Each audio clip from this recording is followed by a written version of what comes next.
नमस्कार मुलांनो, आज आपण ऐकणार आहोत एक खूप सुंदर आणि मनाला भेटणारी अशी गोष्ट, ज्या गोष्टीचं नाव आहे चांगल्या कामाचं फळ. एक छोटं चांगलं काम कसं आयुष्य बदलू शकतं ते आपण आज पाहणार आहोत. चला तर मग सुरू करूया. एका छोट्या गावात रामू नावाचा एक गरीब पण दयाळू असा मुलगा राहत होता.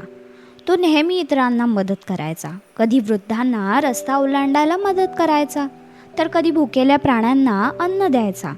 एके दिवशी तो शाळेत जात असताना त्याला रस्त्याच्या कडेला एक जखमी असा पक्षी दिसला. सगळे लोक त्याच्याकडे दुर्लक्ष करून पुढे जात होते, पण रामू थांबला. त्याच्या मनाला ते सहन झालं नाही. त्याने छोट्या पक्षाला अलगद उचललं, घरी नेलं, त्याला पाणी दिलं आणि प्रेमाने त्याची काळजी घेतली. काही दिवसांनी तो पक्षी पूर्णपणे बरा झाला आणि एके दिवशी तो आनंदाने आकाशात उडून गेला. रामूला खूप खूप आनंद झाला, पण त्याने त्या बदल्यात काहीच अपेक्षा केली नव्हती. काही दिवसांनी गावात जोरदार पाऊस सुरू झाला. पाऊस इतका वाढला की सगळीकडे पाणीच पाणी झालं. रामू अडकला, बुडू लागला.